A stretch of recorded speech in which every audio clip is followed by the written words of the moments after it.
اعوذ باللہ من الشیطان الرجیم بسم اللہ الرحمن الرحیم۔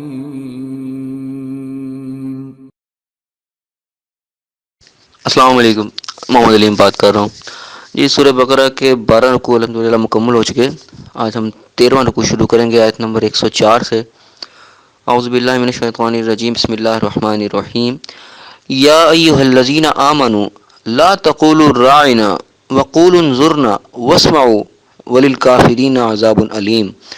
اے اہل ایمان، گفتگو کے وقت پیغمبر خدا سے رائنا نہ کہا کرو، انظرنا کہا کرو، اور خوب سن رکھو، اور کافروں کے لیے دکھ دینے والا عذاب ہے۔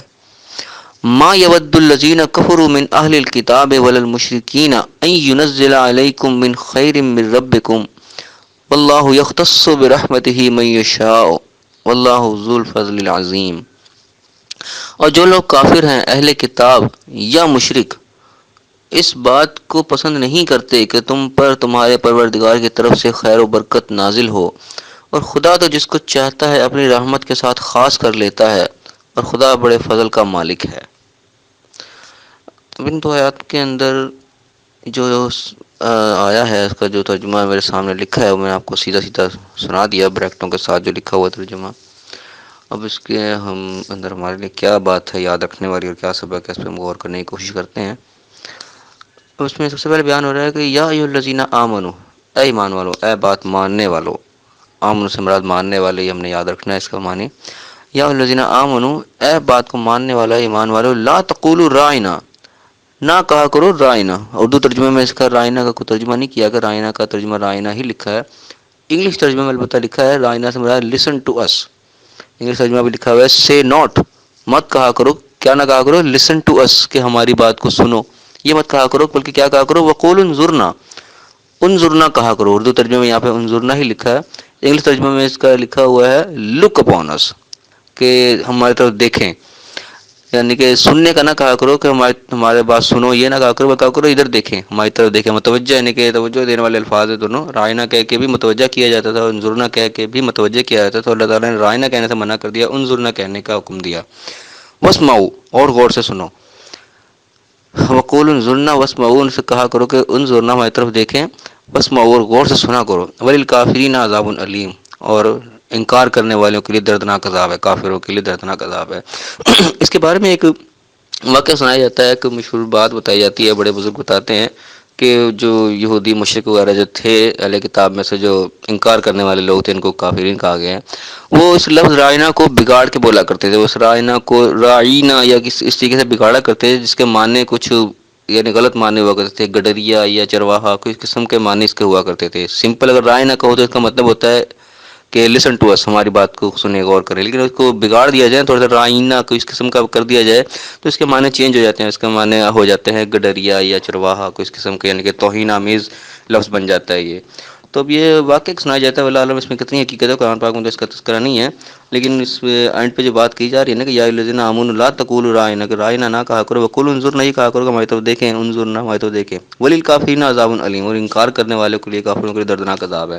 تو یہ جو بات کہی جا رہی ہے وللکافرین عذاب علیم، تو اس سے لگتا ہے کہ شاید وہ کافر کو ایسی حرکت کیا کرتے تھے جن کی وجہ سے وہ دردناک عذاب کی بات یہاں پہ کی گئی ہے، کہ رائنا مت کرو، انظرنا ہی کہا کرو، ان کافروں کے لیے دردناک عذاب ہے، یعنی کہ کچھ بگاڑا کرتے تھے، اس میں سے کچھ گڑبڑ وہ کیا کرتے تھے، ایک نشانی اس کے اندر ملتی ہے، واللہ عالم۔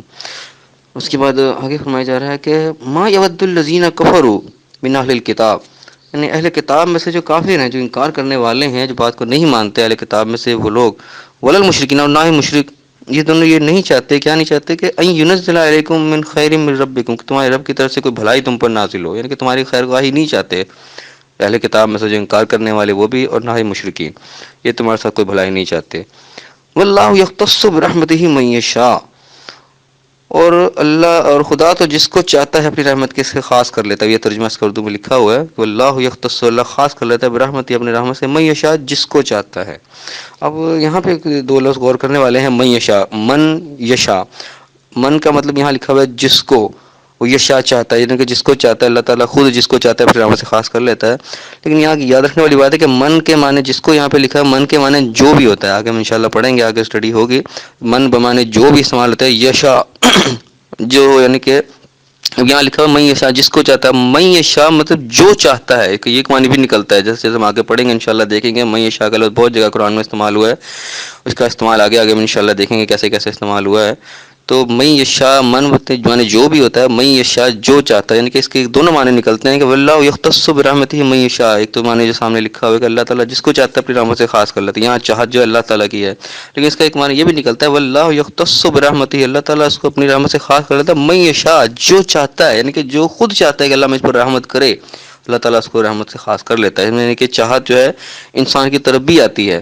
چاہت کا معنی یعنی کہ دونوں سائڈ پہ جاتے ہیں کہ اللہ کی چاہت تو ضروری ہے ہی ہے، جب تک اللہ نہ چاہے اس وقت تو کچھ نہیں ہو سکتا. لیکن اس میں انسان کی اپنی چاہت کو بھی عمل دخل ہے، یعنی کہ اللہ کی رحمت کا خود طلبگار ہو. ٹھیک ہے، یعنی کہ ایسے اعمال کرے جس سے اللہ تعالیٰ کی رحمت متوجہ ہوتی ہے، سے اللہ کی رحمت نازل ہوتی ہے، اللہ کے احکامات پر عمل کرے، وہ چاہ رہا ہو خود کہ اللہ تعالیٰ مجھ پر اپنی رحمت کرے. اس میں انسان کی بھی چاہت شامل ہے، پھر اللہ تعالیٰ بھی اس کو اپنی رحمت سے خاص کر لیتا ہے جو خود چاہ رہا ہوتا ہے. یاد رکھیں جب تک انسان خود کسی چیز کو نہ چاہے تو اللہ تعالیٰ کو بھی اس کو کرنے کی کوئی ضرورت نہیں ہوتی. قرآن میں واضح الفاظ موجود ہے، وہ لیس للانسان الا ما سعی، انسان کے لیے کچھ بھی نہیں ہے مگر جس کی وہ کوشش کرے.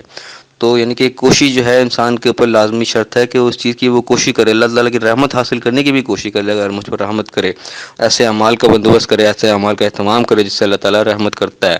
تو جب انسان خود چاہے گا تو اللہ تعالیٰ کو اس پر رحمت نازل کرے گا، اللہ تعالیٰ اس کو اپنی رحمت سے خاص کر لے گا. اس ٹائپ کا معنی بھی نکلتا ہے واللہ یختص برحمتہ من یشاء، اللہ تعالیٰ اپنی رحمت سے خاص کر لیتا ہے. من یشاء جو چاہتا ہے، جو اللہ کی رحمت کا طلبگار ہوگا اللہ اس کو رحمت کرے گا. یعنی کہ یہ چاہ رہے ہیں یا نہیں چاہ رہے، کافر اہل کتاب یا مشرک، وہ تو تمہاری بھلائی کوئی نہیں چاہتے، لیکن اللہ تعالیٰ اپنی رحمت سے خاص کر لیتا ہے. جو اس کی رحمت کا طلبگار ہو وہ اس پر رحمت نازل کرے گا، ان کے چاہنے نہ چاہنے سے کوئی فرق نہیں پڑتا. واللہ ذو الفضل العظیم، اللہ تعالیٰ بڑے فضل کا مالک ہے. تو یہ دو آیات فی الحال ہم آج اتنا ہی دیکھتے ہیں کہ اس کے اندر ایک تو کافروں کے وہ تذکرہ آیا ہے کہ ان کی بری عادت تھی، جو بھی ایک چیز سے منع کیا گیا کہ رائنا مت کہو اور انظرنا کہو اس کے بدلے میں. یعنی کہ اولی کافی عذاب الیم میں پیچھے جو وہی واقعہ ہے کہ کافر بگاڑا کرتے تھے بات کو، یعنی کہ جو سیدھی بات کو الٹا کر دیا کرتے تھے، اس قسم کا تذکرہ اس کے اندر ہے.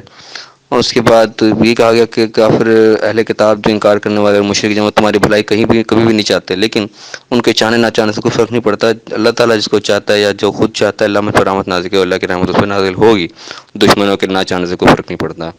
تو اس میں بہرحال یہ سبق ہے ہمارے لیے کہ ہم اللہ تعالیٰ کی ذات پہ یقین رکھیں، اس کی رحمت کے طلبگار رہیں، اس کے رحمت والے اعمال کریں تو اللہ کی رحمت ضرور آئے گی. اور یہ لفظ اس میں خاص طور پہ من یشاء جو استعمال ہوا ہے اس کو ہم ذہن میں رکھیں کہ اس میں چاہت جو ہے دونوں طرف آتی ہے، صرف اللہ کی چاہت کی بات نہیں، اللہ تعالیٰ جس کو چاہتا ہے رحمت کر لیتا ہے. نہیں، اس میں انسان کی اپنی چاہت کا بھی عمل دخل ہے کہ انسان خود بھی اس کی رحمت چاہ رہا ہو، ایسے اعمال کر رہا ہو جس سے اس کی رحمت متوجہ ہو. تو یہ چاہت جو ہے دونوں طرف جاتی ہے. من یشاء کا لفظ انشاءاللہ قرآن میں بہت جگہ استعمال ہوگا، آگے ہم پڑھیں گے تو انشاءاللہ یہ واضح ہوتا چلا جائے گا. اللہ پاک ہمیں عقل سمجھ عطا فرمائے اور اللہ پاک ہمیں دنیا آخرت دونوں جگہ کامیاب فرمائے. آمین. السلام علیکم.